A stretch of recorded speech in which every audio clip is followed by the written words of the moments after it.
নবীজির দরবারে হাজির হলেন।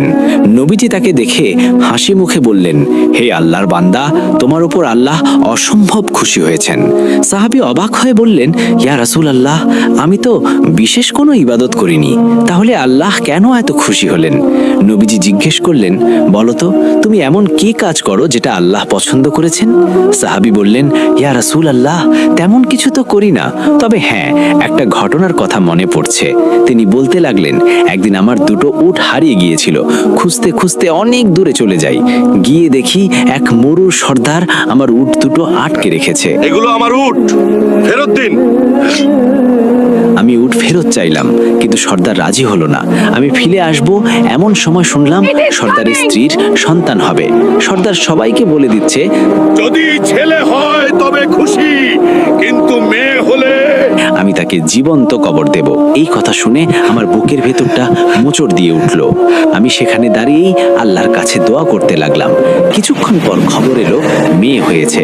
সর্দার মেয়েটাকে জীবন্ত কবর দেওয়ার প্রস্তুতি নিতে লাগলো। আমি ছুটে গিয়ে বললাম, ভাই, এই নিষ্পাপ বাচ্চাটাকে মেরো না, আমাকে দিয়ে দাও। সে বলল, দিব না, আর যদি নিতেই হয় তবে তোমার উট দুটো আমাকে দিয়ে দিতে হবে। আমি রাজি হয়ে গেলাম। আমার সবটুকু সম্পদ দিয়ে ওই নিষ্পাপ বাচ্চাটাকে কোলে তুলে নিলাম। সর্দার আমাকে পাগল ভাবলো, কিন্তু আমি ভাবলাম একটা জান্নাত কিনে নিলাম।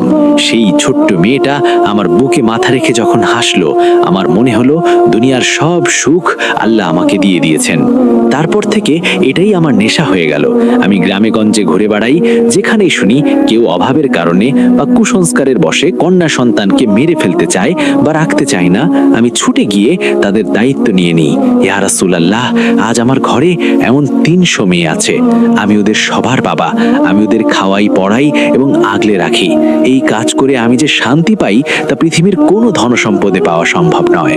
নবীজি তখন ছলছল চোখে বললেন, শোনো, কন্যা সন্তান পালন করা অনেক বড় ইবাদত। যে ঘরে মেয়ে আছে এবং তার কদর করা হয়, আল্লাহ সেই ঘরের উপর অশেষ রহমত বর্ষণ করেন।